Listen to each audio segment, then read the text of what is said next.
Hola queridos e inteligentes amigos. Bienvenidos una vez más a este sueño comunal en el que nos sumergimos, para estar más despiertos. Para conocer desde adentro de nosotros, lo que pasa allá afuera. Pellizquense hasta el final de la historia y agucen las neuronas, porque el relato de hoy los tomará por sorpresa, desde sus espaldas y sin que lo vean. A hurtadillas y poniéndoles los dedos en el hombro que menos utilicen para mirar hacia atrás. Cierren los ojos si es que confían en que nada malo va a pasar cuando dejan de atender sus cosas y escuchen. Escuchen. Evelyn Díaz. Anzu 361. Abigail, Alejandro Beltrán, Alfredo González, Ángel, Archerón, Ardis BHS, Arturo Lucero, Arcel, Axel Arocemena, Axel Arellano, Byron Rugel, Christopher Cruz, David Martín, David Valentín, Edgar Pérez, El Kiwis Bien, Elvin de Pavón, Enrique Ávila, Enrique Espinosa, Eric González, Esteban, Guido, Elio Clark, Hawkensla, James Kirisame, Javier Fernández, Jesús Zamora, Jonathan Muñoz, Joel Marcelo, Jorge Aguilar, Jorge Antonio, Jorge Luis, Juan Carlos, Juan Castillo, Juan Felipe Chávez, Juan Pablo Giraldo, Quique Esperanza, Leo de Jesús, Mario Luna, Marvin Landaverde, Mauricio Rodríguez, Mayrón López, Miguel Jiménez, Pilumber, Raven, Rodolfo Adrián, Rodrigo Meraz, Sam Walker, Sandra Castañeda, Santiago Ramírez, Te Amo Flavio, Valentín Villanueva, Yelmay Salvador, y Zaptrix. Y ahora sí, como no quiero tenerlos despiertos tan tarde, sin más preámbulos los dejo con...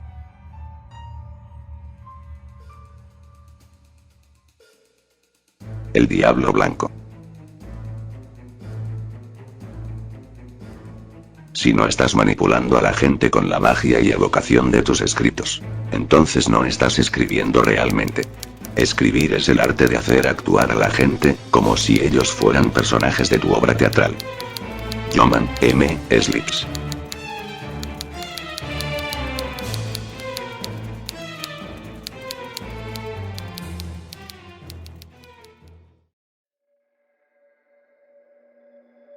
No hay nada que les guste más a las personas que una buena historia. Comenté para intentar que pasaran inadvertidos los problemas que mis últimas producciones habían tenido. Brooks me miró por encima de su menú y respondió con un severo no. Lo que más disfruta la gente es el dinero, agregó ordenando a la camarera que le trajesen su caviar acompañado de trufas blancas de alba. Yo no ordené nada, pero, regresando el menú, me opuse a su sentencia. Amigo mío, a la gente le gusta estar embobada. El cine fue hecho estrictamente para eso. Para que la gente pueda callarse, sentarse, y dejar de ver alrededor. Por eso en las salas se apagan las luces. Aseguré inclinándome hacia él. Brooks se ajustó las mancuernillas de oro y con una pálida sonrisa, espetó. Pues es con el dinero con lo que más se emboban. Por eso adquieren créditos que no pueden pagar, y tienen trabajos que no quieren hacer. No necesitas apagar la luz si usas el dinero, ni pedirles que se callen. Si les pones un billete enfrente, dejarán de ver cualquier otra cosa, se callarán y prestarán atención. Desde siempre, la herramienta más efectiva para embobar a la gente, es el dinero. Tuve que darle la razón esta vez. Pero, pasado un tiempo prudente, le comenté del siguiente proyecto en el que me gustaría trabajar. Se trataba de un libro de Yoman M. Slips. Para ser específico, de uno de sus cuentos cortos de misterio y ciencia ficción. Ese relato era además, uno de mis grandes favoritos, por su narrativa sencilla, y su maravilloso desarrollo de personajes. La audiencia va a amar la historia, al protagonista, su relación con los personajes, y lo que ocurre al final. Su lírica es impecable, sus cambios de ritmo, y la manera en que conduce al espectador. En que lo manipula para que crean y hagan lo que dice. Es de miedo. Exclamé quizá un tanto vehemente. Brooks volvió a mirarme por encima, esta vez de su copa. Es peligroso apasionarse por algo, comentó Brooks sacándose la cartera del pecho, dándome la impresión de que esa costosa pieza negra de piel era su corazón. Mira, la primera mujer con la que estuve casado, recitó mostrándome una foto. Yo la amaba con locura, y me costó lágrimas, tiempo, y dinero. A la fecha le sigo pagando a ella y a su amante el condominio en donde viven y todas las comodidades. Bueno, también a tu hijo, repuse. Él sonrió. ¿A qué público va dirigida tu película?, preguntó encendiendo un habano. Yo saqué varias gráficas donde se detallaban demografías, estatus sociales, edades, ocupaciones, y hasta preferencias sexuales. Brooks escudriñó las estadísticas con la sagacidad de un gato. Es un grupo grande, dijo finalmente complacido. Pero no sé si sea tan homogéneo como aseguras. Ni tampoco sé que tan bien reaccione la masa ante un protagonista andrógino. Ellos quieren reconocerse en la pantalla. Quieren perdedores que triunfen. Hombres de acción sin cerebro que beban y que coman carne. O eruditos incomprendidos que hagan historia. No sé si un jovencito sin vicios, delgado y paliducho, sea lo suficientemente atractivo, reclamó. Le aseguré que el protagonista era tan complejo para encantar a la audiencia, y tan sencillo para que se identificasen con él. Era un personaje tipo. No amaba ni odiaba a nadie. No lo movía impulso alguno, pues no necesitaba carnalidad, comer, ni beber. Y eso hacía que su búsqueda fuera, ser o parecer alguien normal. Era un ser de otro mundo, o de otra dimensión. Nacido de un huevo y que no tenía poderes, ni habilidades especiales. Y cuya única necesidad, era tener una vida normal. Brooks no se vio fascinado por mi magra descripción del personaje, pero él sabía bien mirar el oro en mis ojos. Así que me preguntó que de qué clase de inversión estábamos hablando. Yo le dije que era un tanto más alta que la de la más reciente película. Brooks torció la boca mientras le servían su té de hierbas de las montañas. Tu última película fue un fiasco, expresó al tiempo en que se quitaba las mancuernillas. Llegados a este punto de la negociación, comenzaría a sacarse todo el oro de encima. Era una especie de ritual que hacía, como queriendo ser más austero de lo que era, toda vez que comenzaba a hablar de dinero. Aún así, obtuvo 5 premios de la Academia de Artes y por poco se lleva 3 preseas de Hollywood. Señalé. Brooks dijo que eso eran pavadas. La recaudación en taquilla que ha tenido ha sido tan rala. Bajísima. Joder, un imbécil con un presupuesto de risa es capaz ahora de devolverme 3 veces mi inversión, y todo lo que necesita es que uno de esos payasos a los que sigue tanta gentuza, salgan en pantalla diciendo chistes idiotas en situaciones clichés, para tener a la audiencia bajándose los pantalones, y abriéndonos los bolsillos. Se quejó Brooks moviendo su bebida con una palita de madera. Los tiempos están cambiando, Alfred, a la gente ya no le interesa la filosofía, ni la psicología, ni conocerse a ellos o a otros desde la supuesta profundidad. Y Dios los libre del buen contenido. Todo lo que quieren es reírse de un par de imbéciles que se van de juerga. Y escúchame bien, hijo. Todo lo que queremos los inversionistas es dinero. Dinero contante y sonante, como decía mi abuelo. Que se vayan al diablo las audiencias. Al diablo las enseñanzas, la moral, el contenido, y los discursos. Los extraños, los inclasificables, los meditabundos, y los letrados que buscan satisfacer su sed de respuestas. Ninguno de esos compran boletos para el cine. Y si lo hacen igual no impactan. Son los carnívoros, los despreocupados de todo, los que lactan de cada producto mierda de la manzana. Los que poseen títulos universitarios, y tienen un trabajo corriente y adquieren deudas. Esos son los que nos pagan bien. A los que hay que tener contentos con historias que narren eventos. Olvídate del simbolismo, de las alegorías. Esas ganan premios. Nosotros queremos ganar plata. Brooks se levantó luego de terminar su discurso, siendo que los aborrecía. Entonces, antes de que se diera la vuelta, le prometí triplicar el presupuesto que nos diera para realizar mi película. El desgraciado avaricioso, solo continuó caminando a la salida haciendo esa risa tan burlona y sacudiéndose su inmaculado traje blanco. Tú te lo pierdes, idiota. Pensé mientras me sacaba una tarjeta del bolsillo del pantalón. ¿Me estás diciendo que vas a regresarme 3 veces la cantidad que te preste para tu película?, inquirió Iván sintiéndose la enorme cicatriz en su mejilla con el filo de su pulgar. Cuando lo vi sentarse en su silla y abrir el cajón debajo de su escritorio, comencé a preguntarme qué rayos estaba haciendo ahí. ¿En verdad estaba tan desesperado por obtener ese dinero?, me pregunté, o si la audiencia respondería bien con el cuento que a mí tanto me gustaba, como para exponerme de esa manera. Aquel hombre interrumpió mis divagaciones dando un golpe en su escritorio con el puño cerrado. Juraría que tenía aquí al menos 100 millones. Gruñó Iván contando los fajos de dinero. Bueno, supongo que el resto te lo daré después. Repuso poniéndome enfrente los billetes, que formaron una montaña de buen tamaño. Yo intenté guardarlos en todos los bolsillos de mi saco, pero pronto fueron insuficientes. Iván entrelazó los dedos como serpientes, e hincándome la mirada me advirtió. Espero que tu cinta sea todo un jodido éxito, porque no aceptaré menos del triple de ganancias. Yo me apresuré a pedirle que me diese una pluma para que pudiera firmar un contrato que me obligase a pagarle lo acordado, pero él se sonrió girando su silla. Colega, si no me pagas lo que te estoy pidiendo, no necesito ningún contrato para partirte las piernas. Amenazó y luego me pidió que me largase.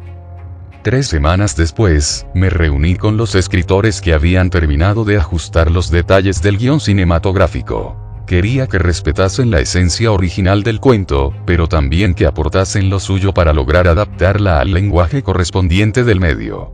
Quería escenas menos descriptivas, y mucho más visuales. Además, el título debía ser mucho más sugestivo, porque el que tenía simplemente no terminaría de atraer a los espectadores. El populacho casi siempre está dispuesto a invertir su dinero y su tiempo si lo seduces con un título atractivo y descriptivo.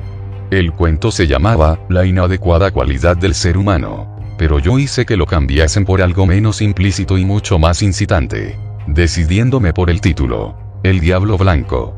Esto le quitaba gran parte de la esencia, y simplificaba el tono, pero le daba al público el empujón descriptivo que necesitaba la audiencia para animarse a verla. La duración final era de 2 horas y media, lo cual resultaría en un incremento del 7% en el presupuesto bruto, pero decidí asumir la pérdida inicial, porque el texto era excelente. Por la noche no pude dormir pensando en los planos, en las tomas, en los ángulos de cámara, y en cómo comenzaría la primera escena. Quería que la cámara saliese del huevo, que lo rompiese desde adentro liberando la toma, mientras los sonidos guturales de una bestia y la banda sonora basada en un piano lento y crepitante, inquietaban al espectador. Me levanté de la cama y fui a anotarlo todo en el blog de notas que tenía en el cajón de mi buró. Después pensé que eso era basura, arranqué las páginas y volví a empezar de cero.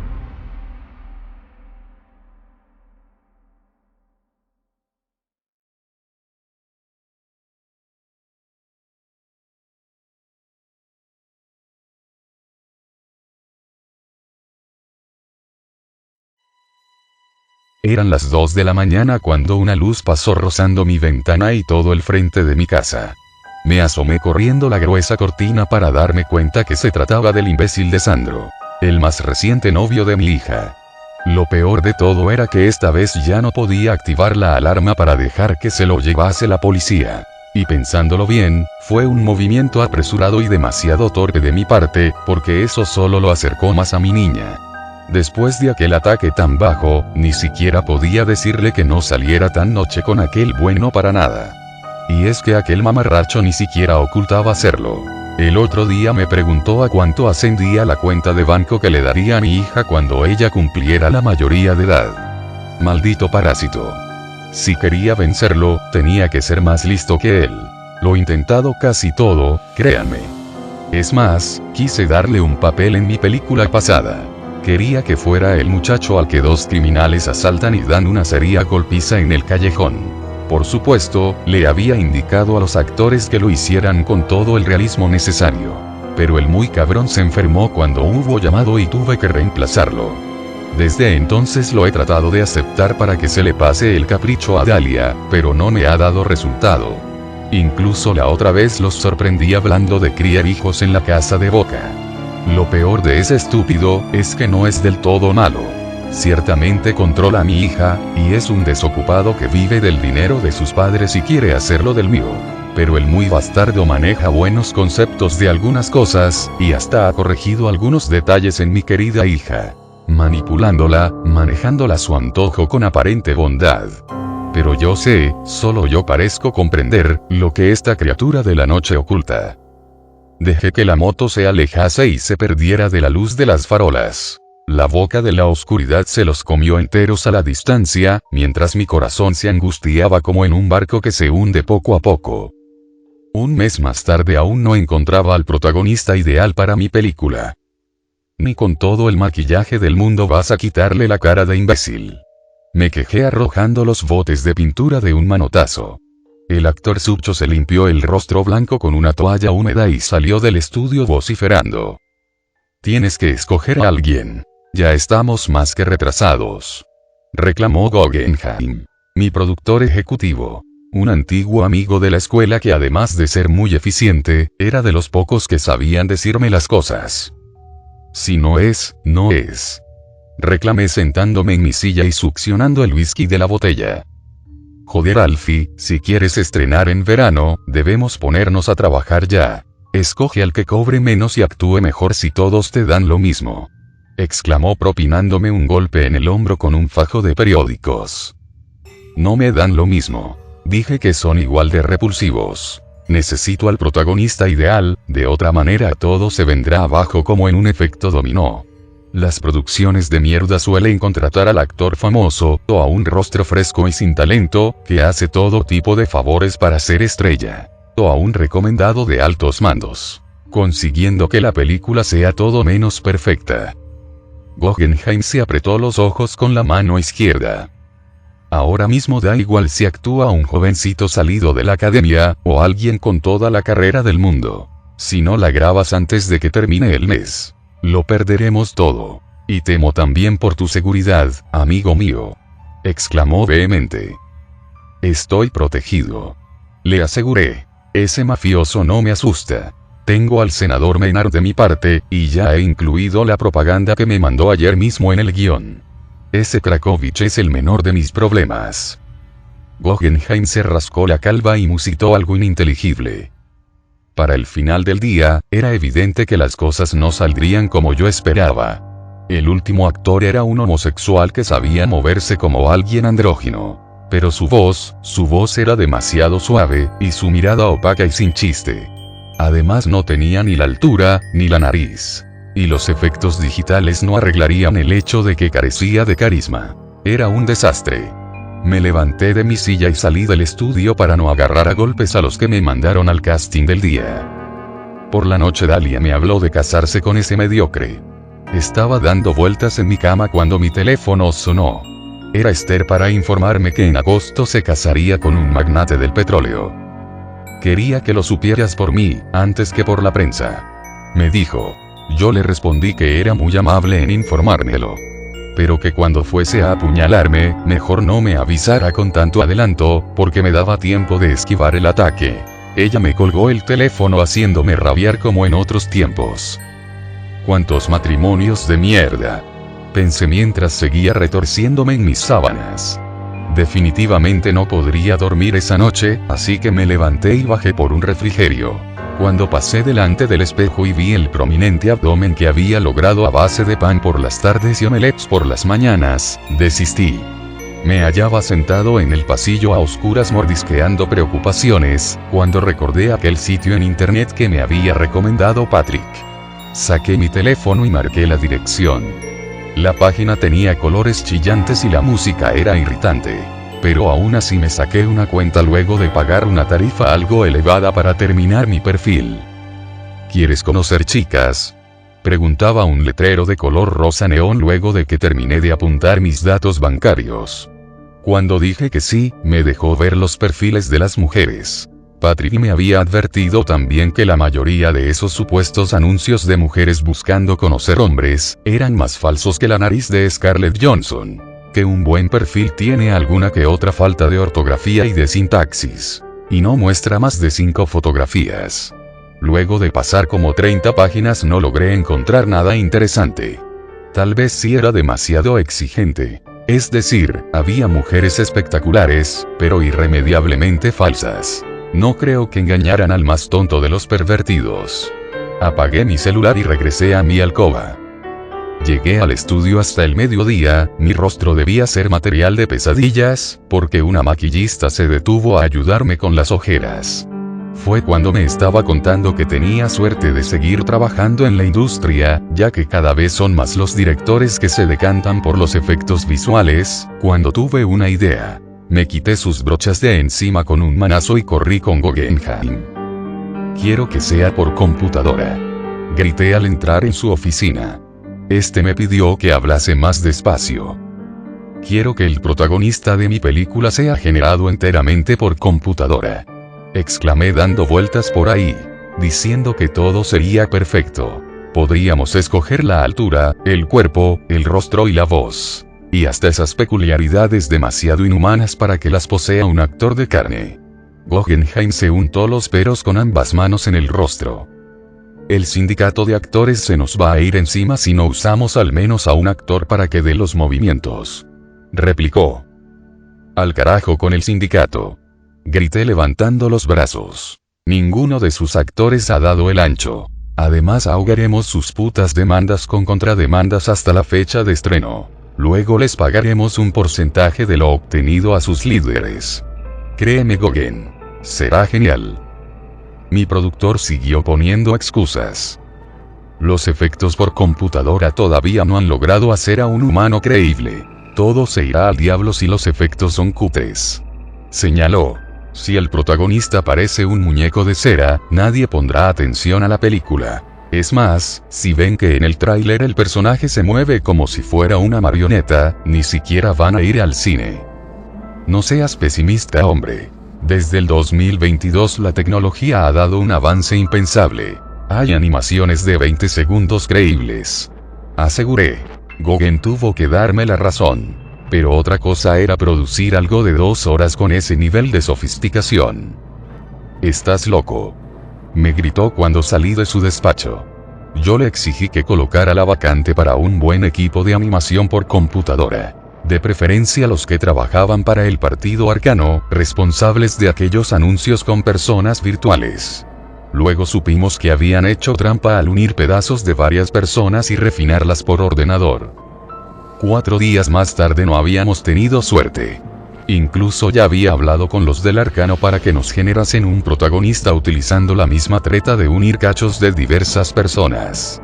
No obstante, el 5.º día viajé en tren para entrevistarme con un supuesto genio de la computación, que prometió resolverme el problema. Fue durante el viaje también, que recibí un mensaje de aquel sitio de citas. Era una mujer de 22 años que decía estar interesada en mí. Solo tenía una foto en su perfil, pero se miraba espectacular. Mi primer instinto fue que era falsa, pero después pensé que, a pesar de que estaba utilizando un alias, esa trepadora me había reconocido como el gran director de cine detrás de varios títulos de culto. Era seguro que deseaba un lugar en la industria, así que simplemente eliminé su mensaje.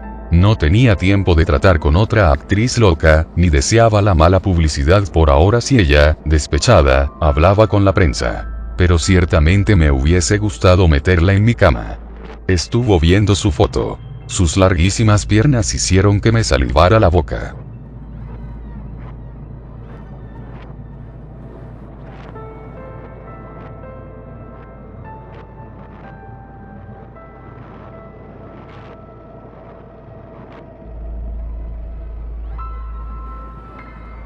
Paul Pollock vivía en una casa grande y de arquitectura vieja, en un poblado vecino.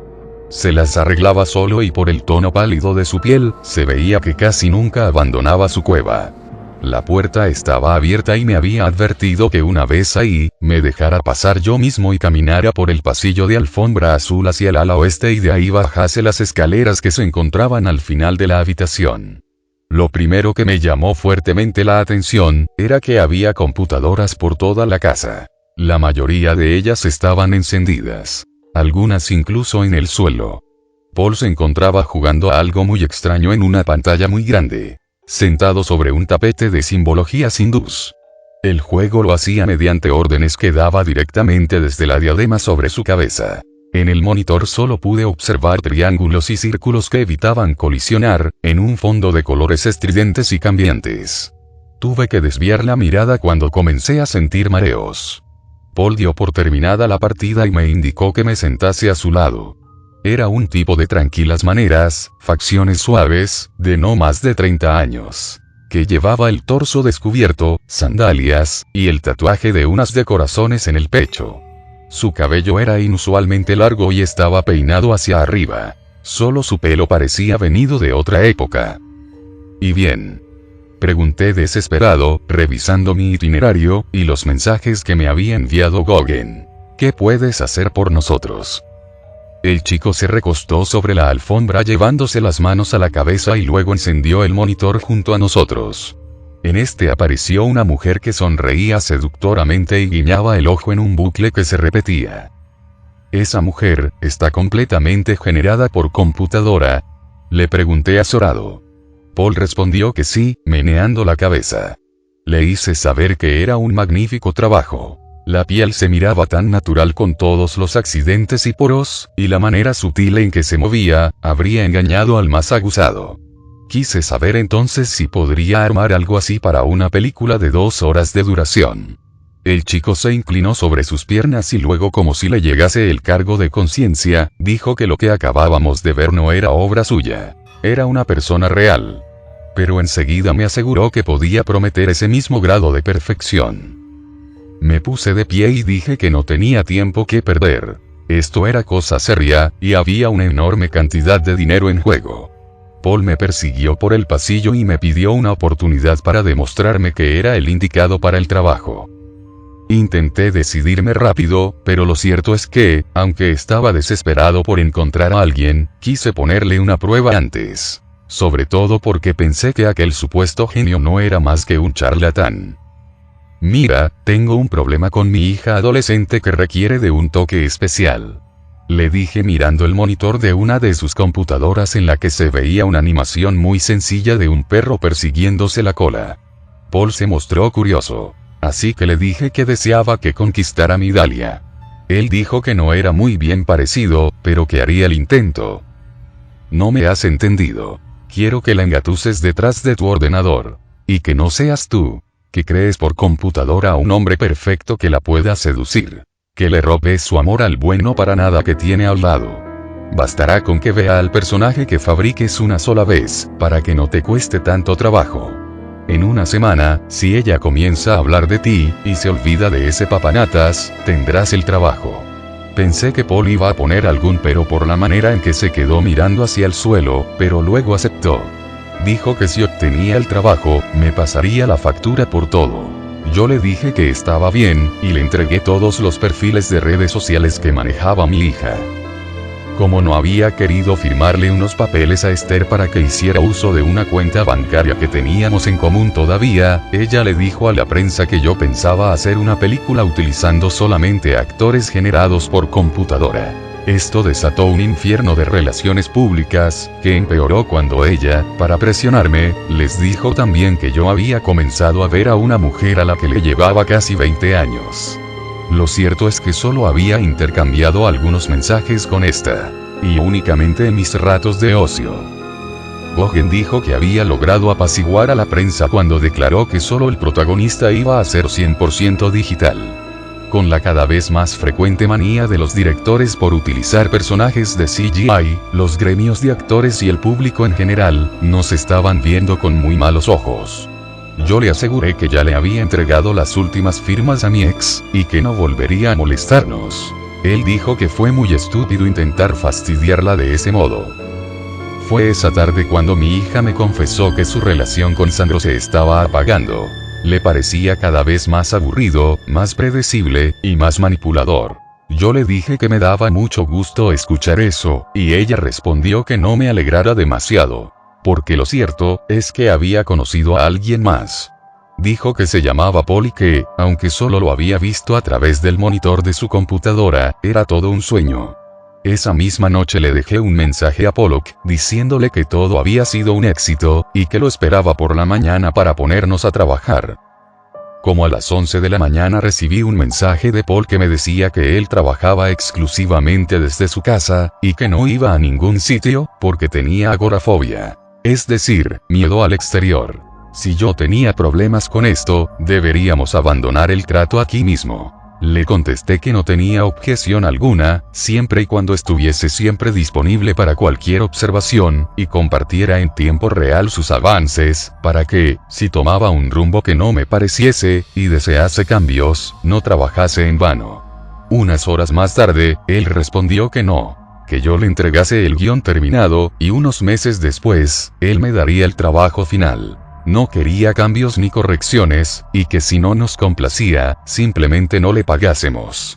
Concluyó el mail diciendo que estas eran sus demandas, y que en cuanto le enviásemos el guión de la película, se pondría a trabajar.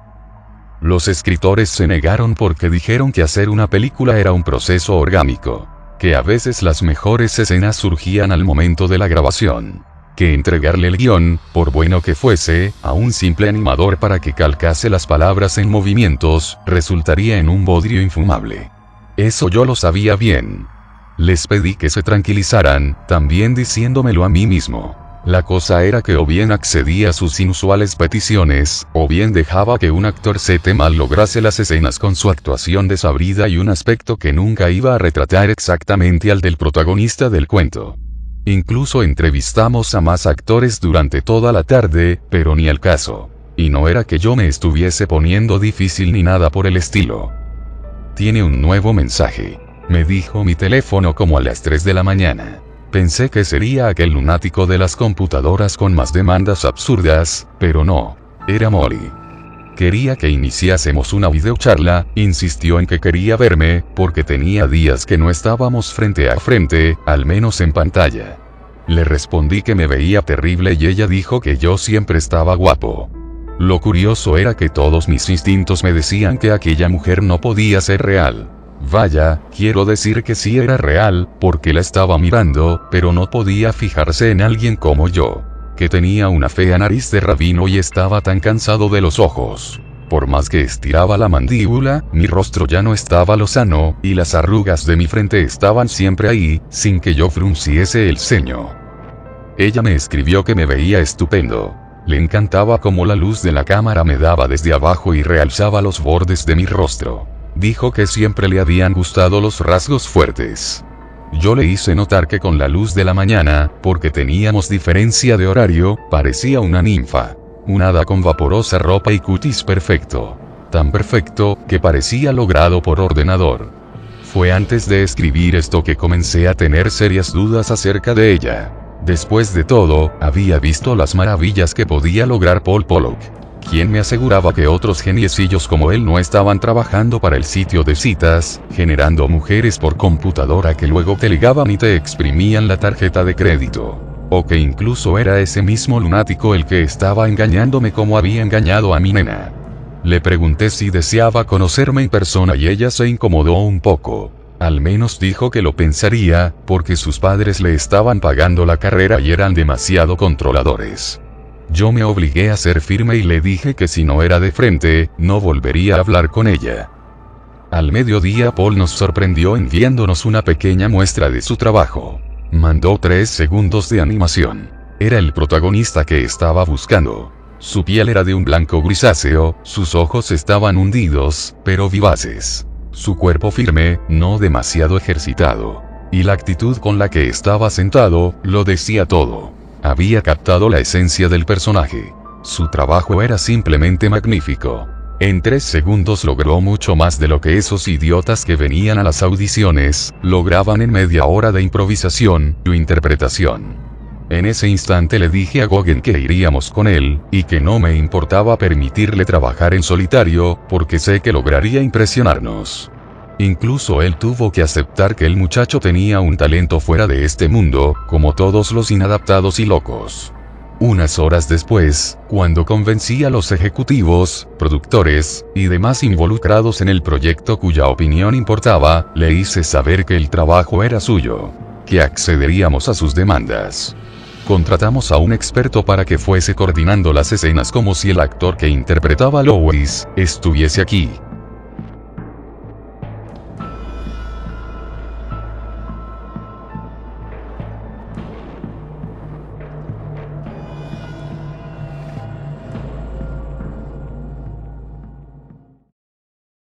La rutina se volvió filmar una escena y pasársela a Paul para que integrase digitalmente al protagonista.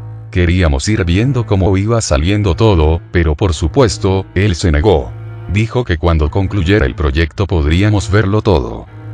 Una mañana decidí tomarme licencia del trabajo que iba a buen ritmo, y me fui a desayunar con mi hija, para intentar ayudarle a que su vida tomase algún rumbo, porque había abandonado todos los intereses que fue cosechando a lo largo de su joven vida. Recientemente quiso salirse de la escuela porque simplemente estaba aburriéndose demasiado. Debo admitir que al menos el parásito de Sandro la mantenía haciendo un esfuerzo por complacerme, aunque fuera solo por obtener el fideicomiso que tenía para ella. Cuando comencé a insistir en que se dedicase a lo que fuera, pero que lo hiciese hasta sus últimas consecuencias, ella me respondió que teníamos suficiente dinero como para que ella no tuviese que hacer nada. Sus palabras me hicieron sudar en frío. Le hice saber que el dinero que tenía para ella no le alcanzaría para solventar la vida a la que estaba acostumbrada ni un año, y Dalia armó un escándalo.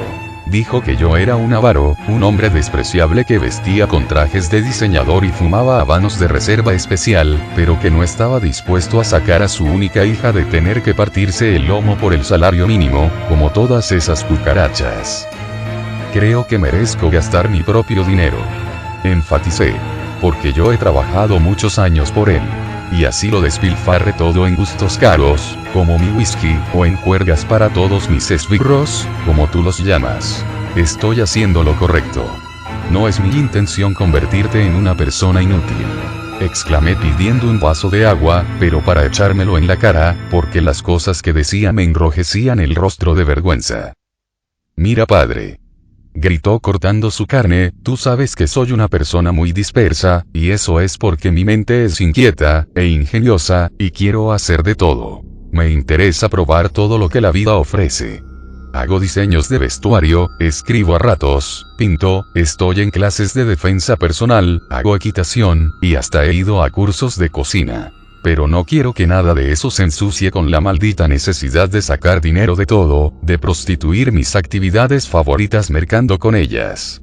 Las disfruto en verdad, pero siento que dedicarme a sacarles provecho sería rebajarme al nivel que lo hacen esos muertos de hambre que viven al día con sus escasos talentos y pidiendo limosnas o patrocinadores. ¡Qué asco! Exclamó comenzando a pellizcar su soufflé. Es todo lo que voy a decirte, Dali. Tienes el millón de la cuenta que está a tu nombre, y cuando seas mayor de edad. Pero si quieres seguir viviendo bien, deberás invertirlo, o buscarte una profesión, porque yo no voy a mantener a una inútil más. Este mundo está lleno de esos. Le aseguré sin perder los estribos. Ella se paró con violencia, y antes de salir del restaurante me dijo que si yo no la mantenía, se buscaría a alguien que sí lo hiciese. Y que nada más yo no la volvería a ver. Paul Pollock, con quien estoy quedando, me dijo que está a punto de recibir muchísimo dinero. Y seguirá teniendo cada vez más gracias a su talento y astucia. ¿Y qué crees? Quiere dármelo todo. Vociferó y se fue golpeteando el suelo con sus afilados tacones. Lo que dijo me puso la sangre helada. Ese hijo de puta seguía hablando con ella, a pesar de que le había confirmado hacía 2 meses que el trabajo ya era suyo, y que la puta broma debió terminar en ese jodido momento. Realmente iracundo me salí del comedero sin siquiera pagar la cuenta y le dije a mi chofer que me llevase a Carrington. La casa del canalla ese estaba abierta. Comenzaba a pensar que siempre lo estaba. Casi tomé vuelo para después írmele encima por la espalda y comencé a golpearlo. «Aléjate de mi hija, lunático de porquería», grité tomándolo de la solapa de la camisa que llevaba, terminando por rompérsela en el jaloneo. Paul me pidió que me tranquilizara zafándose de mi llave y arrojándome contra unas computadoras. «La charada debió acabar hace mucho, cabrón», exclamé poniéndome de pie e intentando lanzarme sobre él de nuevo. Paul tomó un bastón del suelo y me amenazó con él para que no intentara acercarme. «Tu hija es hermosa y sí lo acepto, he platicado con ella. No pude resistirlo. Pero te aseguro que es en tu mejor conveniencia, colega», recitó con ese tono chillón que tenía. «Supe que ese tal Sandro la está buscando y que incluso la había convencido de que te estafaran juntos. Tendrías que ser más agradecido, porque gracias a mí lo ha mandado al carajo de una vez por todas». Sus palabras me tranquilizaron un poco. Pero seguía sin gustarme eso de que él siguiera ilusionándola. Dice que le prometiste mantenerla. Le dije. Él se hizo el desentendido y se me quedó mirando, pero prometió terminar con ella y no volver a hablarle. Acepté su disculpa y solté el monitor de la computadora que pensaba arrojarle encima. Cuando vi la escena en la que estaba trabajando, casi caí de rodillas. Eres muy talentoso. Reconocí. Él se sacudió y luego dijo que debía volver al trabajo. Usted tiene un nuevo mensaje, dijo la voz electrónica de mi móvil. Muy bien, veámonos. Decía la misiva digital escrita por Molly.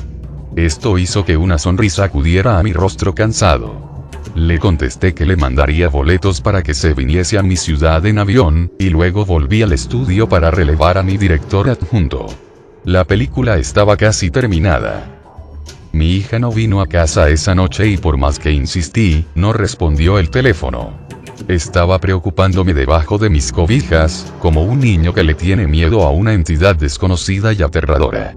Pero luego pensé que era seguro que se hubiese quedado en la casa de alguna de sus amigas, así que me destapé el rostro y concilié el sueño. Por la mañana, mientras bebía un buen café traído de la montaña, le mandé los boletos a Molly, y le adjunté un mensaje en el que le explicaba cuánto deseaba tenerla en brazos. 5 horas más tarde ella me respondió con un escaso: yo también. Unas semanas después terminamos de grabar la última escena y se la enviamos a Paul. Ahora todo estaba en sus retorcidas manos. Se las había visto el día que fui a atacarlo y por lo nudosas, parecía que tuviese artritis.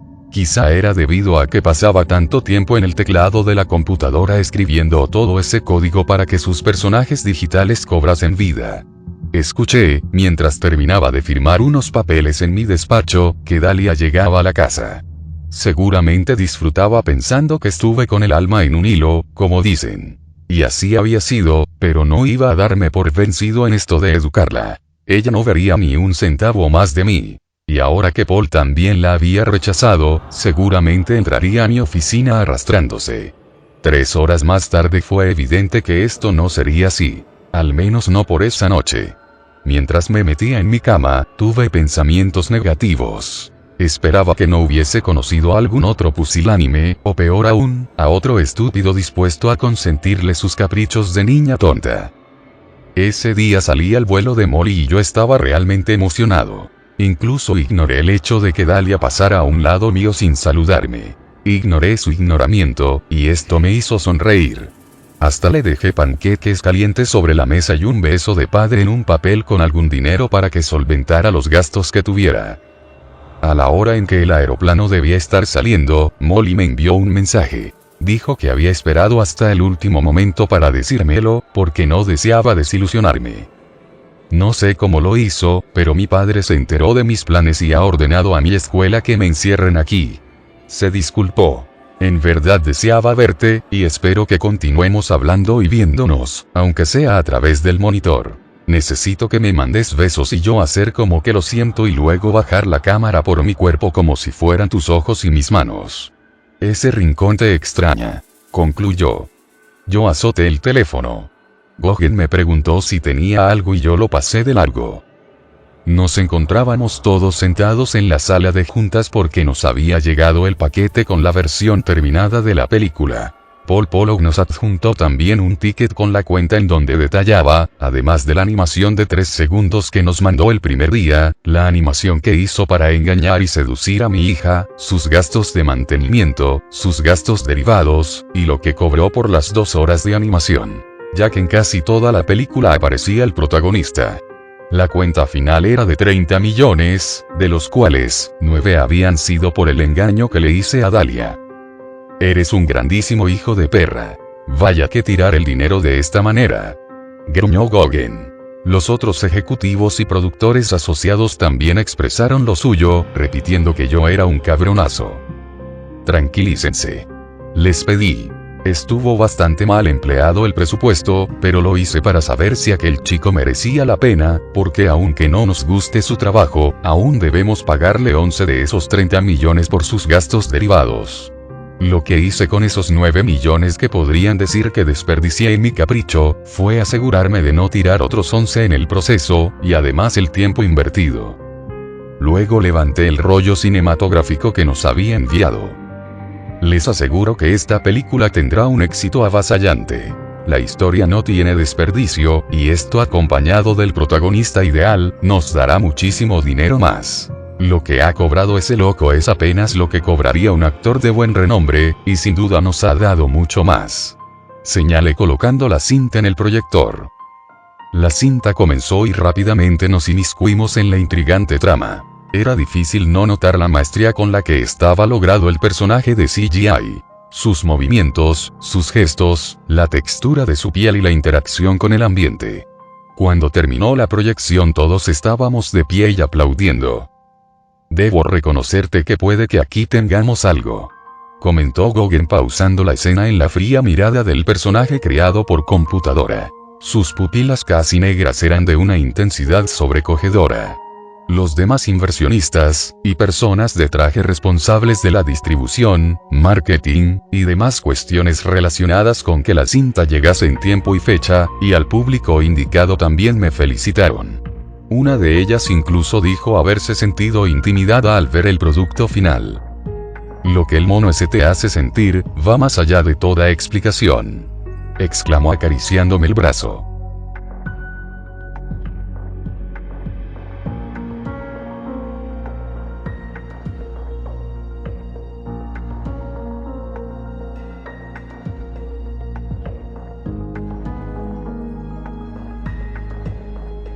Por la noche me senté a la mesa a esperar a que Dalia se apareciese por la entrada principal, cosa que hizo unas horas más tarde. Se había bajado de un automóvil de lujo. «Así que ya tienes a otro tonto que te está pagando todo», le pregunté al verla cruzar el umbral. Ella se sacó los zapatos y caminó hacia mí. Dijo sentirse un poco mareada por algo que había tomado. «Herbert es solo un amigo. Pero sí, él me ha estado prestando dinero. Dinero que gracias a tu intransigencia tengo que devolverle en unos meses que logre cobrar mi parte de la herencia y me largue de aquí de una vez», protestó. «¿Y ya no te ha vuelto a hablar Paul?», le interrogué. Dalia bajó la mirada. Su actitud cayó junto con un movimiento de hombros. «No he sabido nada de él desde que me dijo que ya no podía hablar conmigo». Dicho esto se jaló una silla junto a mí y se sentó. «He estado muy mal pensando en por qué me dejó así sin más. La otra vez en la casa de Herbert, incluso tuve un colapso nervioso. Sabes papá, por él estaba dispuesta a cambiar. Pero cambiar de verdad. Lo que me decía y cómo me lo decía, estaban convirtiéndome en alguien mejor. Lo noté el último cuatrimestre con las compras que hiciste. Pero no es algo a lo que aspirar el que mejores todas esas, bueno, esas cualidades que te hacen única, hija», expresé con pesadumbre. «No estoy bromeando. Me refiero a cambiar para bien. Buscar espiritualidad. Estar bien contigo, ayudar a otros, o cuando menos comprenderlos y no juzgarlos. Incluso trabajar no parecía tan malo». Cuando escuché estas palabras tuve que pedirle que me lo repitiera. No es que antes no hubiese jurado recomponer camino, era que esta vez, realmente las palabras parecían provenir del fondo de su alma, que yo pensé demasiado corrompida por el lujo. La culpa, una angustia horrible y la duda, se fueron repartiendo mi interior, colonizando también cada pensamiento. «¿En verdad hubieses cambiado por él? Por ese tal Paul Pollock?» Quise saber antes de hacer una tontería. «Aun si no lo habías visto más que en tu computadora». Dalia, que ya había derramado un par de lágrimas para ese momento, se recargó sobre mi hombro y respondió que sí, que a veces estaba cansada de ser de esa manera. Enseguida se puso de pie. «Pero es así como tú me hiciste. Y es la única manera en que obtengo lo necesario», agregó y luego se subió a su alcoba. Molly estuvo insistiendo esa noche en que nos viésemos por videollamada, e incluso con las serias dudas que tenía acerca de si ella era real, o una simple creación del sitio social, acepté. La miré mandarme un beso, mostrarme su nuevo vestido, que deseaba utilizar cuando por fin nos encontráramos de frente. La vi acariciar su cuerpo mientras me describía el patrón ideal para hacerla tener piel de ganso. Yo hice lo mío y luego comencé a pensar en ella como en una especie de desahogo. Como en un programa de computadora que existía con el único fin de satisfacer mis deseos y necesidades más evidentes. Nos despedimos con un beso en la pantalla, algo desfasado, pero intenso, y yo me arrastré hasta mi cama. Mientras intentaba quedarme dormido estuve pensando que tal vez me estaba volviendo demasiado paranoico. Era cierto que un animador y programador experto como Paul podía crear un ser humano, o prácticamente humano, con un nivel de perfección tal, que engañase al ojo ordinario. Al menos a través de los píxeles de cualquier aparato, también con la tecnología de la época. Pero fue gracias a un pago exorbitante que le hicimos. Y, aunque pudiese ser que el sitio de citas le pagara a otros programadores, o incluso a él, por conseguir un semejante nivel de perfección en la interpretación de la piel, los movimientos, el cabello y los gestos humanos, ¿cuál sería realmente la ganancia del sitio, si después de conocernos en su portal, ahora Molly y yo hablábamos siempre a través de otro servicio de videollamadas gratuitas? ¿O era que a lo mejor ella era una treta de ese canalla de Paul, a quien había entregado las redes sociales de mi hija? Y quizá, como era tan bueno en esto de la computación, pudo saber cosas personales acerca de mí, y sembrar el engaño de una mujer que está profundamente enamorada de un cineasta maduro y no muy bien parecido. Pero sobre todo necesitado. Aunque esta última sesión con Molly había sido estupenda. Ella parecía tener libre albedrío, pensamientos propios que ocultaba detrás de una admiración hacia mis trabajos. Y aún así, no deseaba formar parte de mi mundo, ni papeles, ni publicidad, ni tampoco mi dinero. Al menos en el futuro más próximo. Porque quizás solo era que se estaba tomando su tiempo para atacar. Fuese una mujer virtual, una estafadora, o alguien real. Debía permanecer alerta. Como ya todo lo que faltaba para lanzar la película estaba en manos de personas especializadas en esto, me fui a ver a Paul. Lo maravilloso de ese hombre tan perturbado, era que no importaba la fecha ni la hora, podías encontrártelo siempre en su casa, y siempre trabajando. Por fin sus delirios estaban sirviéndole a alguien. A mí. Accedí a su hogar por la puerta siempre abierta y llegué hasta el sótano en donde aquel individuo se obligaba a vivir a base de bolsas de frituras y refresco de cola. Creo que los del servicio de limpieza se han perdido de camino aquí. Señalé pateando unas botellas de soda vacías. Paul, encorvado sobre su computadora como siempre estaba, volteó a mirarme. Sabes, aunque la puerta de mi casa siempre está abierta, es de personas educadas el tocar cuando no han sido invitadas. Recriminó tecleando alguna clave para bloquear su ordenador. Yo sonreí acercándome hasta él y tomando una papa de la bolsa que estaba abierta. No te pongas así. No te va. Siempre parecías tan confiado y hasta amigable. Señalé echándome en el piso, como él. Que no piense que alguien va a venir a asesinarme no quiere decir que quiero que toda persona que pase por enfrente de mi casa se meta. Sobre todo las personas agresivas. Argumentó haciendo un estiramiento muy extraño de su espalda curva y rígida. Como si quisiera hacerse un ovillo. Bueno amigo. Pues ahora no he venido a hacerte daño, relájate. Dijiste antes que mi hija te simpatizaba. Y solo Dios sabe por qué dirías algo así, pero bueno, lo dijiste. Paul respondió que así era sin salir de su enredo corporal. Pues bien, quisiera que continuases hablándole. Claro, a través del personaje de computadora, del que espero tengas algún respaldo. Le insté. Paul se incorporó enseguida. ¿Tú estás de broma, tío? Inquirió agachando la cabeza entre los hombros. No, no es ninguna chanza. Ella dice que tú, bueno, que Paul, el guapo de la computadora, la estaba haciendo cambiar. Y yo necesito tanto eso, como no te lo imaginas. Le dije rebuscando entre su basura del suelo. ¿No tienes alguna fruta por aquí, o algo verde? ¿Que solo comes chatarra? Inquirí. Si quieres vegetales ve al supermercado, esta es mi casa. Y con respecto a lo otro, sabes que va a costarte, ¿verdad? Me preguntó alzando la rodilla y recargándose en ella, como para levantarse. Lo sé.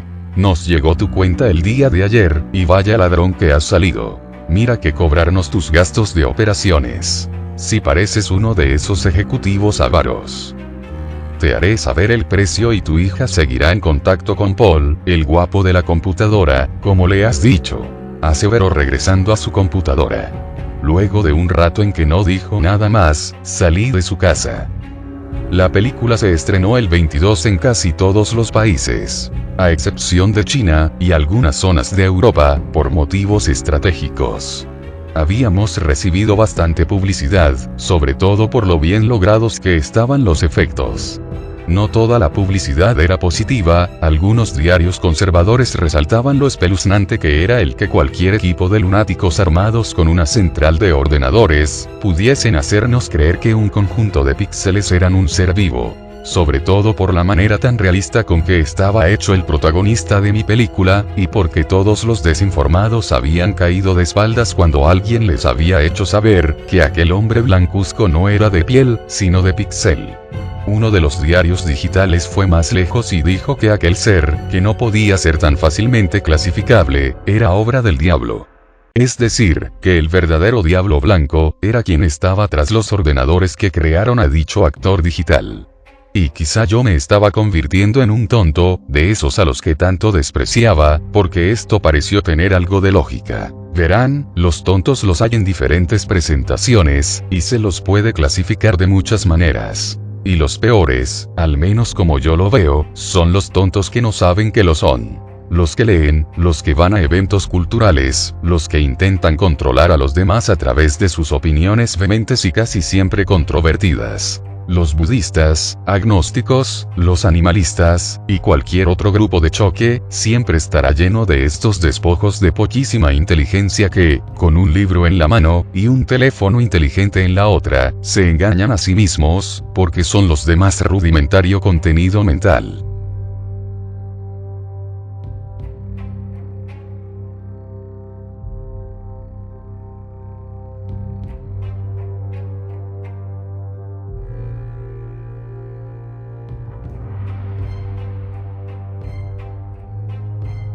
Me asusté ante la idea de pertenecer a ese selecto grupo de hombres y mujeres ajeno de toda lógica y de todo razonamiento individual, o demasiado individualistas.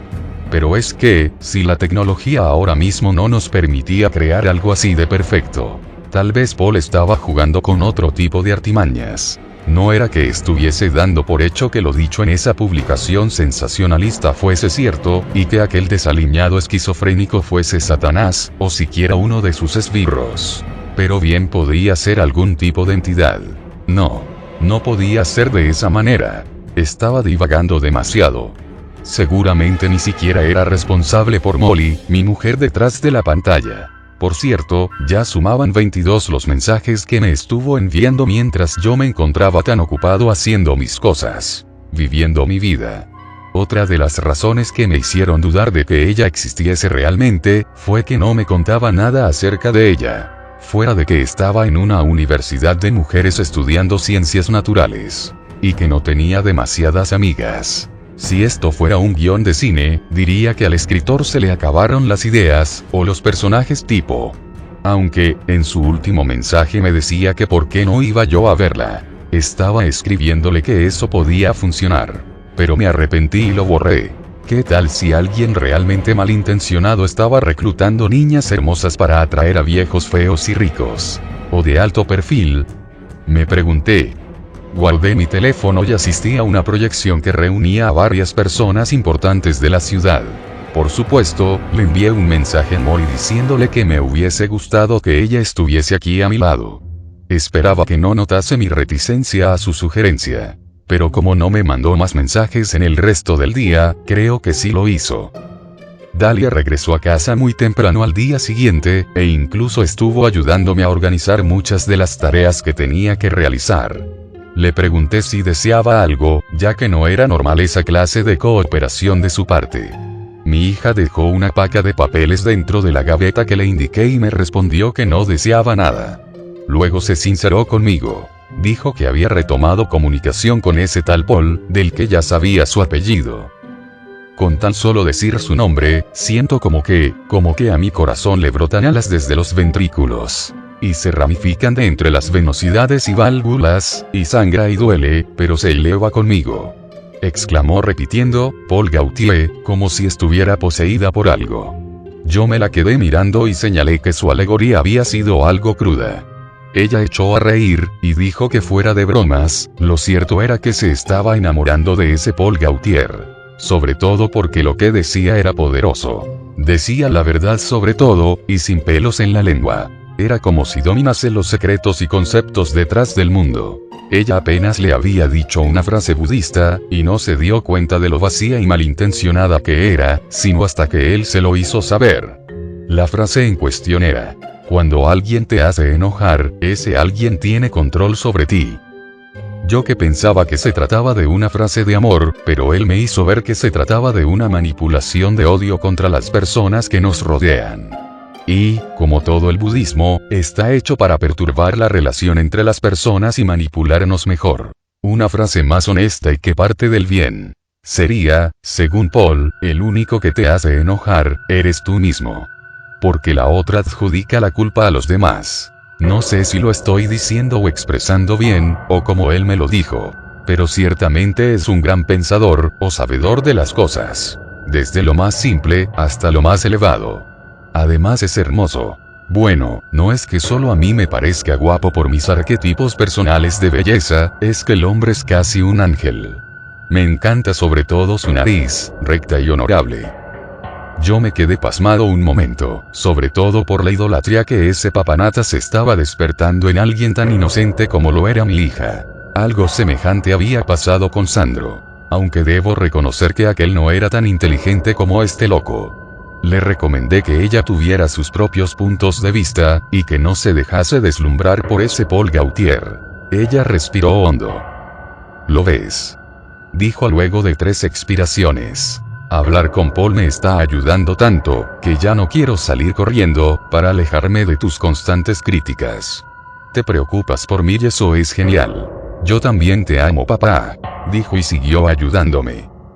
Cuando ya casi era la hora de la comida, le pregunté si ella y Paul ya se habían visto frente a frente. Dalia se detuvo un instante y pareció pensar en algo. No, padre, no nos hemos visto. Y si lo que quieres es saber si me he acostado con Paul, pues pregúntalo. Como dice él, la gente siempre hace las preguntas incorrectas y se frustra de no obtener las respuestas que busca. O lo que es lo mismo, van al árbol de duraznos esperando recoger manzanas. Discúlpame, no quería sonar entrometido. Solo deseaba conocer cuál era el estatus de su relación. Expresé volviendo a lo mío. Ella se animó a hablar más acerca del tema. Le pregunté una vez si podíamos vernos, pero él dijo que por ahora se encontraba trabajando como loco en proyectos muy importantes, y que sería tal vez hasta dentro de un mes. Si acaso. Dijo sin inflexión alguna de sospecha en su pálida voz. Yo me sonreí. Luego la invité a comer al restaurante y ella aceptó gustosa, porque Paul le había recomendado rehacer el vínculo conmigo. Diciendo algo así como que la familia es central, y atacando sobre todo a los amigos. Debía reconocer que ese lunático estaba haciendo un trabajo excepcional. 2 semanas más tarde era evidente que la película se había convertido en todo un éxito. Las críticas, buenas o malas, solo lograron que más personas se animasen a verla y acudieran verdaderas en manadas. Y la opinión especializada destacó sobre todo los efectos que consiguieron que un ser humano algo extraño, cobrase vida a través de una serie de luces y sombras, y la paleta de color de un sistema operativo. La inversión inicial ya se había multiplicado, y para no tener problemas con la mafia, acudí a ver a Iván Krakovich, para hacerle llegar su dinero en persona. Me hicieron esperarlo por 3 horas que yo aproveché para hablar con mi chica. Ella me dijo algo que me hizo sentir bastante mal. Quería que le mandara una buena cantidad porque se había metido en problemas. En ese instante supe de lo que todo esto se trataba. No era como tal una confirmación de la estafa, pero se acercaba bastante. Hice como que perdía la comunicación y apagué mi teléfono. El mismo Iván salió de su despacho para hacerme entrar, se veía muy contento por algo. Me gusta cómo se ve ese maletín, dijo acomodándose en su asiento. Yo lo puse sobre su escritorio y lo abrí. Él pasó su mano por encima de los billetes verdes. 3 veces lo que me has prestado, como lo prometí. Exclamé poniéndome de pie, porque aún tenía algunas cosas que hacer y le había prometido a mi hija que la llevaría a la gala que se realizaría esa noche por el éxito de la película. Espera, no te vayas tan rápido. me pidió el mafioso. He leído que tu película ha sido un trancazo, exclamó cerrando el maletín para que no se horrearan los billetes. Acordamos que tendrías el triple de lo que me prestaste, y es lo que hay ahí. Pero no voy a darte un centavo más, manifesté tratando de ocultar mi nerviosismo. Iván hizo una risa ruidosa. Tranquilo, hombre. No te iba a extorsionar. Solo quería felicitarte, la has hecho en grande. Le agradecí y me di media vuelta para salir de ahí. No obstante, él continuó hablando. ¿No es increíble que hasta hace un mes eras solo un pobre director más con un par de películas que algunos recordaban, pero ahora eres el hombre, el suceso, un genio que está a punto de conseguir lo que desea? Preguntó con una mirada turbia. Yo me detuve en seco antes de atravesar la puerta. Creo que ya no vas a necesitar préstamos de tipos como yo. Ahora el mismo gobierno va a entregarte cheques en blanco para que repartas sus paquetes, agregó encendiendo un cigarro. Me di la vuelta porque entendí que era inevitable que me hallase en su red. Lo que te quería pedir es muy simple, y espero que, así como yo te he ayudado cuando estabas necesitado, tú me ayudes ahora. Quiero que pongas en circulación, entre tus compañeros de estatus, entre toda esa gente rica y poderosa, una nueva Drago que requiere de un público, bueno, de un tipo de comprador más exclusivo. Propuso poniéndome enfrente dos píldoras, una amarilla y una negra. Me acerqué a él como un animal que trata de confiar en un ser humano que pone comida frente a él. Cuando las tomé, el mafioso sonrió como cerrando el trato. Supongo que no tengo elección, externé echándome las píldoras en el bolsillo. Iván se limpió los dientes utilizando la punta de su lengua de serpiente y se giró en su silla. Debes hacer que las prueben al mismo tiempo, nunca una a la vez. ¿Entiendes? A ver qué te ingenias, exclamó entregándome un bolso de mujer con el producto. Suspiré una vez y lo tomé. ¿Y qué es lo que hace esta cosa?, quise saber. Iván me volteó a ver y compungiendo el semblante, me dijo que era mejor que no lo supiera, pero que eran maravillosas. También estaba enterado de la fiesta que tendríamos por la noche y me recomendó que las repartiera en algún momento de la gala. Incluso dijo que uno de sus hombres estaría de infiltrado trabajando como mesero, así que se enteraría de todo lo que sucediese ahí. Subí a mi auto y arrojé el bolso a la parte de atrás. Antes de arrancar y después de golpear el volante de mi Bentley, estuve marcando al celular de mi hija, pero no obtuve respuesta. Quizá estaba hablando con Paul. Conduje a toda velocidad, porque todavía tenía que ir a un par de lugares.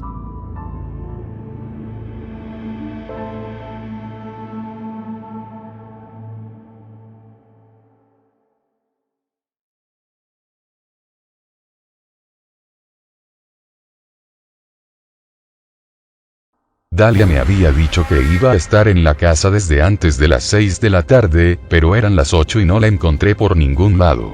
Y en su celular seguía sin responder. No sería un padre si esto no me hubiera hecho sentir una preocupación muy específica. Mi mente comenzó a proyectar escenarios fatalistas que tuve que detener con una copa de whisky. Mi teléfono comenzó a sonar, era una videollamada entrante. No quería hablar con Molly en este momento, además por lo del préstamo de dinero, sin embargo a causa de su insistencia, le respondí para dejarle las cosas bien en claro. Al verla me quedé sin aliento. La negativa que había preparado en la lengua como una resortera, se quedó sin fuerza, sin impulso. Molly estaba golpeada. Tenía un ojo morado y una parte del rostro molida quizá por un buen puñetazo. Un hilo de sangre casi seca bajaba desde la comisura de su labio izquierdo. ¿Quién te ha hecho eso?, le pregunté. Ella se tardó bastante en responder, porque sollozaba cuando estaba tomando una inspiración para decírmelo. Fue Paul, respondió. Insistí en que me diera más detalles, porque la persona en la que había pensado no tenía lógica alguna. Paul Gautier, confirmó, consiguiendo que me pusiera rojo de coraje. ¿Cómo conoces a ese hombre?, inquirí comenzando a sudar mi camiseta. Su imagen se distorsionó, como por obra de alguna interferencia. Cuando intenté captar la señal me pareció ver por un segundo a aquel hombre rubio y de intensa mirada que Paul Pollock había creado para conquistar a mi hija. Me tallé los ojos, porque eso debía ser una alucinación. Corté la llamada y enseguida me volvieron a marcar. Molly se veía cansada del otro lado, y con una voz exigua, volvió a pedirme el dinero. A pesar de sus golpes, y de las marcas en su bello rostro, lo pensé un momento. Entonces, ¿es Paul Gaultier quien te está pidiendo el dinero? Inquirí ensombreciendo la mirada. Ella se extrañó con mi pregunta. ¿Quién es Paul Gaultier? Me preguntó algo desesperada. Esto hizo que las cosas se pusieran aún más extrañas. Le hice saber que hacía apenas un minuto, me había dicho que era él quien la había golpeado. Ella lo negó. Los que me golpearon fueron unos traficantes. Les debo mucho dinero. Si no me mandas la cantidad que te he pedido, van a asesinarme. Exclamó rompiendo en llanto. Me pareció ver que se manchaba su dedo ligeramente de púrpura, lo que podría significar que lo que tenía en el ojo era pintura, lo que indicaría que todo esto era una estafa mayúscula. Le respondí que lo pensaría y colgué su llamada. Me senté en el sillón porque me pareció bastante real aquella alucinación en donde escuché que dijo que Paul Gaultier le había ocasionado esas heridas, y hasta vi el rostro del fantasma que había creado en mi aparato por un segundo. Me estaba sintiendo mareado, así que abrí la ventana para que me diera el aire. Mi celular volvió a sonar, pero era un número desconocido. Supuse que tal vez era mi hija llamándome desde el móvil de alguna amiga, así que respondí. Hola Alfred. Decía una voz que reconocí enseguida del otro lado del auricular. Tú eres Paul Gaultier. Es decir, Paul Pollock, ¿no es así? Inquirí levantándome y con cierto furor en la voz. El hombre que me había marcado echó a reír, luego dijo que mi hija no llegaría a casa y colgó. ¿Por qué haces esto? Si le haces algo a Dahlia voy a matarte, ¿me oyes? Voy a matarte. Exclamé cuando ya había colgado. Corrí hasta mi auto para conducir a la casa de Paul, pero antes revisé mi celular para ver si podía rastrear su número, porque pensé que sería muy idiota que se encontrase en su casa. No obstante, mi teléfono no había guardado ningún registro de la llamada. O era tal vez que dicha llamada nunca había sucedido realmente. Todo era confuso. O bien, todo era obra de ese odioso de Paul. Él podría manipular la tecnología de tal modo que pareciera que estaba volviéndome tan loco como él. Decidí encender el auto e ir a confrontarlo. Quizá hasta encontraría a mi hija ahí, raptada y maniatada en alguno de sus sucios cuartos. Cuando estaba por pisar el acelerador, llegó hasta mi propiedad un auto negro y de él bajó mi hija. Sentí que el alma me regresaba cuando la vi saludable. Abrí mi portezuela y corrí hacia ella. Siento llegar tarde papá, pero el amigo que me ha estado prestando dinero necesitaba ayuda y por supuesto que me ofrecí. Se lo debo. Aclaró caminando apresurada hacia la casa. Después de todo la fiesta comenzaría en menos de una hora. Cuando íbamos en camino, ella miró hacia el asiento trasero por el retrovisor, y luego se giró. ¿De quién es esa bolsa?, me preguntó tomándola. Le pedí que la dejase ahí porque era de una de las mujeres ricas del evento al que íbamos, y no le gustaba que nadie tomara sus cosas. Vamos papá, no me digas que no sería divertido ver lo que guarda una de esas señoras pomposas que se creen dueñas del mundo en su bolsa, exclamó curiosa. Yo le pedí que soltara la bolsa, pero ella la abrió de todas formas sacando de adentro otra bolsa de plástico negra. ¿Y estas píldoras?, inquirió mirando de cerca las cápsulas negras y amarillas. Di una vuelta extraña para fingir que no sabía cómo entrar a la avenida, y luego de que se me pasó el nerviosismo le respondí que esa mujer tenía serias alergias, y que ese montón de pastillas se las mandó mi médico.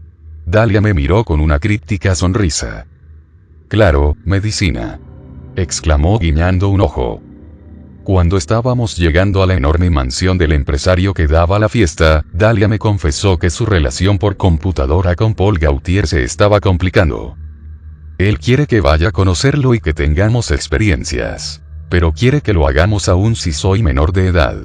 Dijo que esto no tiene ninguna importancia. Que las leyes no se aplican ante la experiencia que tendremos.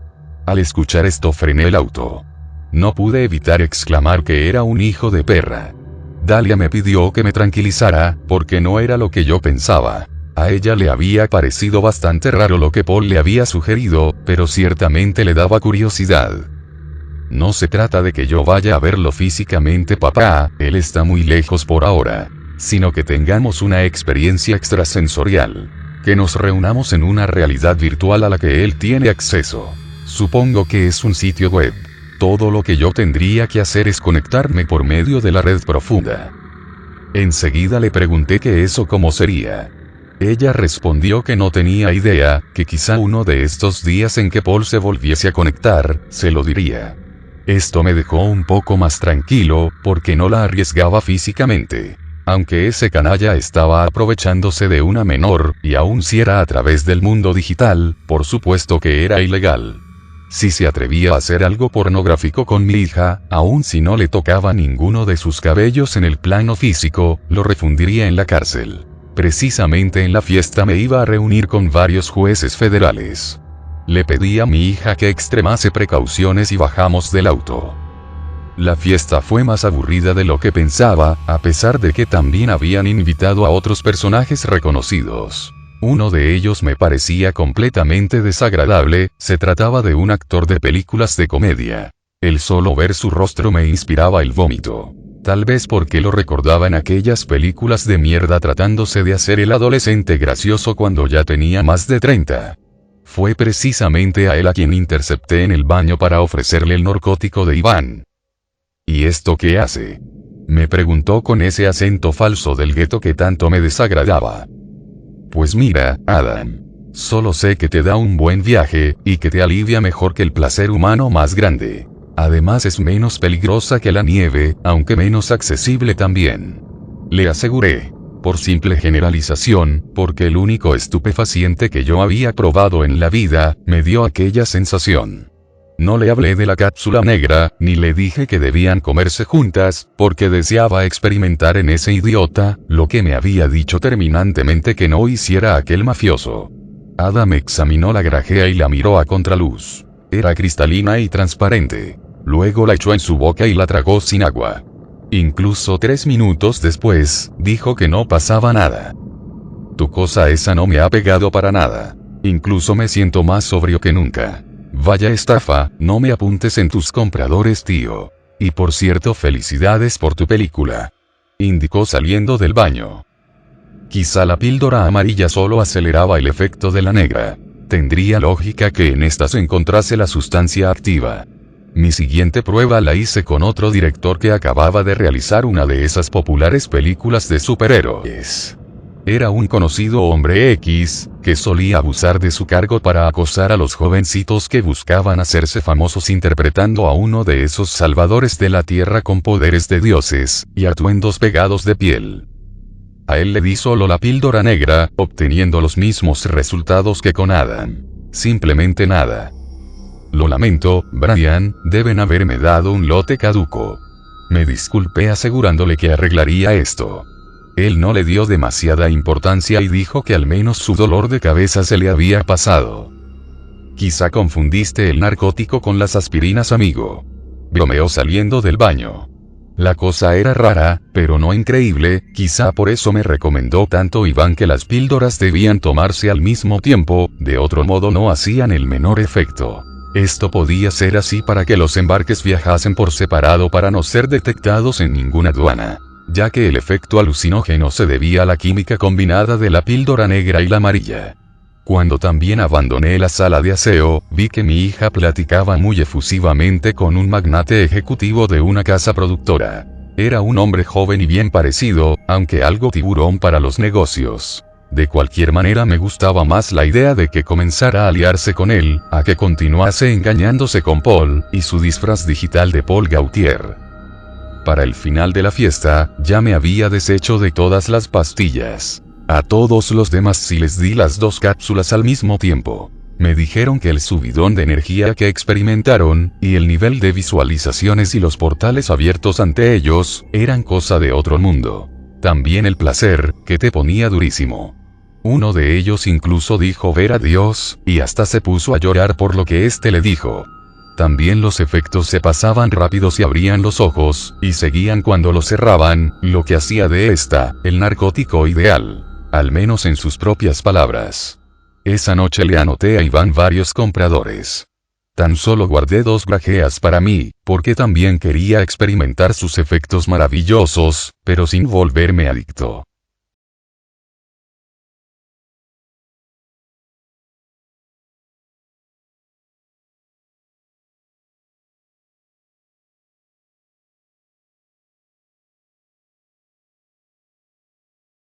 En el auto Dalia me dijo que ese tal Kevin era un engreído y un payaso de primera.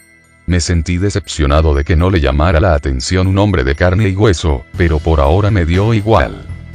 Al día siguiente, me desperté con la noticia de que el actor Adam Worm había fallecido en su departamento. Las primeras investigaciones apuntaban a una sobredosis, sobre todo por testimonios de personas que habían visto su errático comportamiento unas horas antes de la madrugada, aunque los forenses habían encontrado rastros de un químico no reconocido. Me quedé pasmado. Mi hija dijo que era una desgracia porque a ella encantaban sus películas. Pero sobre todo estaba conmocionada porque precisamente lo habíamos visto el día de ayer. Nos quedamos mirando las noticias, y al menos por ahora, nadie había hablado de Brian Sanders, el otro idiota al que le había dado, en lugar de la amarilla como a Adam, la píldora negra. Le dije a mi hija que tendría que irme enseguida. Esto se iba a saber tarde o temprano, así que quise informar a Iván para que tomase precauciones. Krakovich no estaba en su oficina, por lo que les dejé instrucciones precisas a sus esbirros y ellos dijeron que lo resolverían, que el cuerpo de aquel actor se perdería antes de que pudieran realizar ningún análisis forense más detallado. Esto me hizo sentir mucho más tranquilo, aunque todavía quedaba Brian. En él los efectos todavía me eran desconocidos, y los sicarios de Iván tampoco tenían ni puta idea de lo que podría suceder si se tomaban esas píldoras por separado. Me resultó difícil encontrar a Brian, pero pude localizarlo gracias a una amiga en común, que me dijo que había pasado el resto de la velada en un hotel bar de gran exclusividad, al que solo podías acceder con una tarjeta negra. Por suerte, ella me prestó la suya. Al llegar y pedir informes sobre el director, unas personas me dieron el número de su cuarto, pero decían no haber escuchado ruido después de que sus 2 jóvenes acompañantes se habían retirado. Les pregunté, mientras caminábamos por el pasillo rojo, si no se les ocurría ir a comprobar de vez en vez, si sus huéspedes estaban con vida, porque ahora mismo el famoso director podría encontrarse en peligro. Ellos respondieron que al señor Sanders le gustaba tener privacidad y era muy vehemente en su especificación de que nadie lo molestase. Tocamos a su puerta y lo que ya esperaba, no hubo respuesta. «Carajo», exclamé. Es por esto que les digo que deberían tener algún cuidado con sus clientes, encima de todo, porque son hombres y mujeres de alto perfil. Les grité. Los empleados sacaron cada cual una tarjeta, aunque el de la derecha era de color ámbar y el de la izquierda negra. Juntas esas tarjetas consiguieron abrir la habitación. Dentro, mi buen amigo Brian yacía en pose de loto, al parecer orando en un enorme espacio bien iluminado. Los trabajadores se quedaron afuera y cuando les dije que todo estaba bien, se fueron cerrando la puerta detrás de ellos. Caminé hasta donde estaba sentado Brian como en pose de yoga y por completo desnudo. Lo toqué por la espalda y este abrió los ojos y me volteó a mirar. «Alfred, esperaba verte por aquí en cualquier momento», me dijo con una gran sonrisa en ese rostro de afeminado, tras sus gafas de moldura negra. «¿Así que me estabas esperando? ¿No hubiese sido mejor invitarme a verte?», inquirí sentándome junto a él. La luz tibia nos pegaba en las espaldas y era placentero todo el ambiente. «La píldora que me diste. Jesús. Esa píldora, quiero muchas más, amigo mío», exclamó apenas conteniendo la emoción que sentía. Se puso de pie y yo me volteé para no ver su miembro. «¿Entonces te sientes bien?», quise saber. Él respondió con una risa de lunático que sentirse bien no bastaba para describir lo que sucedía en su cuerpo. Entonces, luego de beberse completa una botella de agua alcalina, caminó hasta mí y me hizo una demostración. Estiró el brazo hacia una mesita que estaba cerca y extendiendo los dedos, pareció concentrarse. Yo le dije que tantas películas de superhéroes estaban pudriéndole la cabeza, porque la pose que tenía parecía sacada de una de esas vulgares historietas. Sin embargo, la mesita comenzó a moverse hacia nosotros, aunque de manera lenta y tortuoso, y haciendo demasiadas pausas dramáticas. Después apuntó a una lámpara en lo alto y consiguió que se tambaleara, y así también un salero que logró derribar. Yo me puse de pie. Lo que acababa de ver era sin duda irreal. No es posible, pensé mientras me quedaba sin palabras. Esa jodida píldora le ha dado poderes a este maricón hijo de puta. Brian me apuntó con su mano y consiguió jalarme del pantalón desde 1 metro de distancia. Conforme se acercaba, su agarre era un poco más fuerte que un pellizco. «Esto es el comienzo, camarada», exclamó poniéndose una bata. «Quiero que me des todas las píldoras que tengas, te las pagaré al triple del precio», exigió. Yo salí de ahí trastabillando y no respondí a sus gritos. Cuando iba manejando, recibí la llamada de un número desconocido.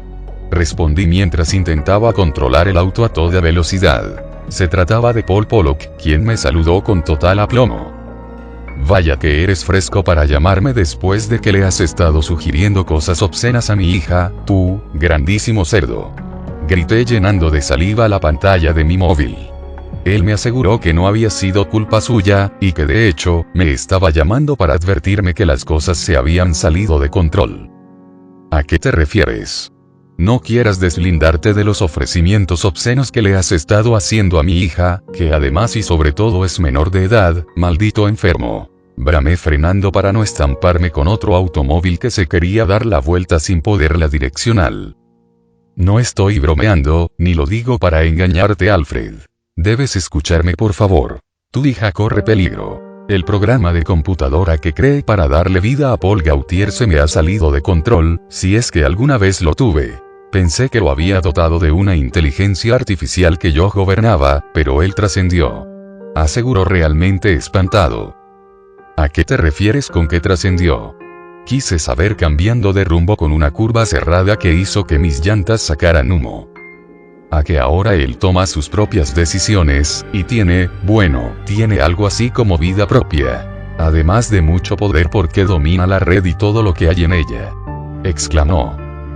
«Mierda, ¿eso es real o posible?», inquirí. Él respondió que sí.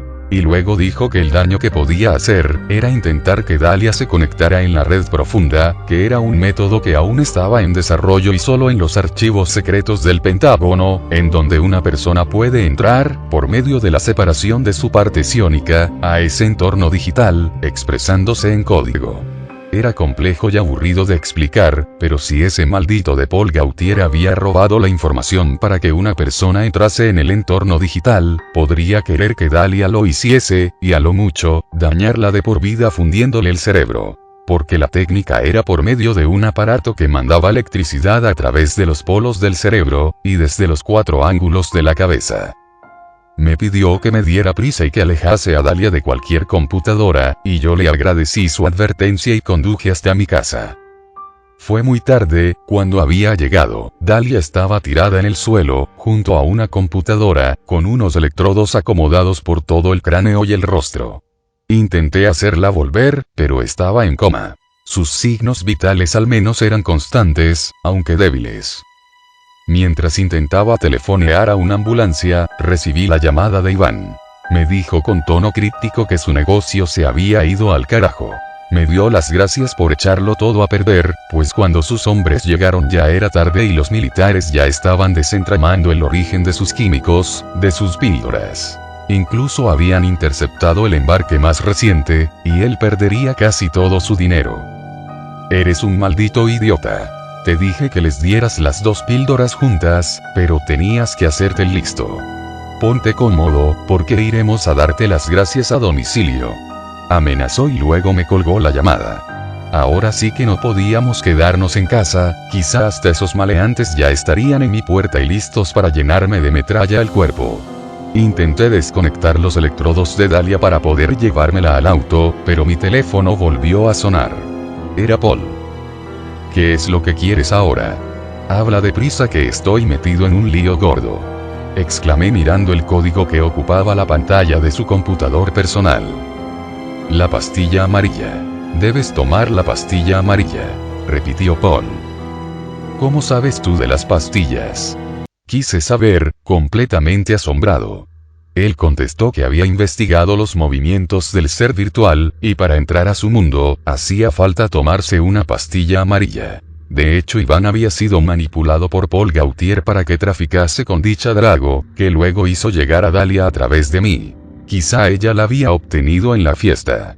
Yo aún tenía las mías en la caja fuerte, así que corrí hasta mi despacho y las saqué. Estaba dudándolo, pero cuando escuché a los intrusos atravesar mi puerta, me coloqué los electrodos y me tomé la pastilla. Pensé que perdería la conciencia en cualquier momento, pero no fue así. Le grité por el teléfono a Paul que no pasaba nada, y él dijo que tal vez solo era un engaño de Gaultier. Iván Krakovich y sus delincuentes llegaron hasta mi salón y me amagaron con sus armas. Él dijo que no me reventaría la cabeza de un tiro, sino que me haría sufrir. Que me amarrarían a una silla y abusarían de mi hija frente a mí. Cuando ya me tenían amagado, en el monitor de la computadora apareció el rostro de Paul Gaultier. Les pidió que se fueran, o algo muy malo les pasaría a todos. Iván pidió que apagasen la computadora y ellos la arrojaron contra el muro. Unos instantes después, aquel hombre de mirada tranquila y cabello rubio estaba detrás de ellos. Se movía como causando distorsiones en el aire. Era como estar viendo la pantalla de algún aparato, como un cristal entre él y nosotros. Los sicarios le dispararon, pero las balas lo atravesaron sin hacerle el menor daño, tan solo ocasionando que su imagen se borrase.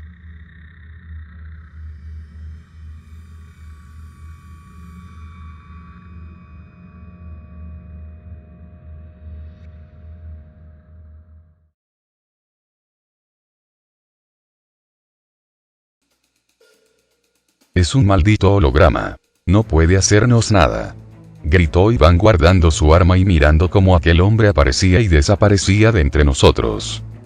Sin embargo, cuando Paul caminó entre ellos, hizo una verdadera matanza. Los sicarios comenzaron a retorcerse y a caer sin vida. ¿Cómo es posible que estés aquí? Dije sin poder creer lo que estaba pasando. Él me desató de la silla y me explicó que habíamos estado en su entorno digital todo el tiempo, pero que ya era hora de irnos. Puso su mano en mi pecho y de un empujón hizo que me desmayase. ¿Qué tal ha estado el viaje?, me preguntó una voz que logré reconocer conforme salía del sopor. Se trataba de Paul Pollock, quien me sostenía junto a todos sus monitores. Dijo que aquella criatura que había creado por computadora, nos había atrapado a todos en un sueño inducido por ondas telemagnéticas en el ambiente, y a través de la radiación de nuestros aparatos digitales. Que todo había sido para robarme a mi hija de quien se había enamorado cuando él lo puso a conquistarla siguiendo mis deseos. Pero que ella se había resistido, así que terminó con el engaño. Le di las gracias por todo y regresé a mi casa. Dalia estaba también muy confundida, pero pude explicarle todo. O al menos lo que yo había conseguido entender. Por la noche, cuando estaba enviando unos mensajes desde mi celular, y debajo de las cobijas de mi cama, sentí que alguien parado junto a mí me vigilaba. Rápidamente apunté la luz del móvil y logré captar una figura que desapareció generando estática. Lo mismo me pasó por la mañana, cuando me estaba rasurando frente al espejo. Por un breve segundo, pensé ver el rostro de alguien detrás de mí. Ya no quería utilizar ningún artefacto tecnológico, ni quedarme solo en lugar alguno, porque siempre veía aquel fantasma distorsionado por la estática. Pensé que me estaba volviendo loco. Incluso escuchaba su risa, o que decía cosas que no alcanzaba a entender. Fue una tarde que me quedé solo en casa, que la visión se apareció de cuerpo completo frente a mí y con los mismos efectos que lo había hecho Paul Gaultier. Pero se trataba de Brooks, aquel magnate al que le había pedido financiamiento para mi película, y que se había negado a hacerlo. Se me presentó con su traje blanco inmaculado. «Relájate», me dijo cuando comencé a temblar. «Estás dentro de un simulador, desde donde atrapamos todas las ideas de tu mente tan creativa, recreando algo muy parecido a la realidad para que tu inspiración sea perfecta. Tu cuerpo está sano y salvo en una cabina donde duermes tranquilamente. Invertimos mucho dinero en esa máquina, pero nos está dando frutos. Justo ahora estás tratando de despertar, y por alguna razón logras verme, pero evita pensar en mí, distráete con algo, o vamos a asesinarte, y también a tu hija». Queremos que sigas soñando con las películas que quieres hacer y que las hagas aquí donde no cuestan nada. Para que después nosotros las proyectemos tal como salen de tu mente sin gastar en producción. Tan solo copiándolas en una cinta especial de tecnología que no entenderías. De esta manera dormimos a todas las demás personas necesitadas de sueños, mientras tú duermes también tranquilo. Piensa en ellos, pobrecillos. Necesitan escapar de sus vidas miserables, de su rota economía, de la violencia y de sus casuchas sucias que sacan a créditos imposibles. Relájate y sueña la realidad que nosotros le ocultamos a la gente con las películas. Si hasta es casi poético. Dijo y desapareció en una explosión de azufre blanco.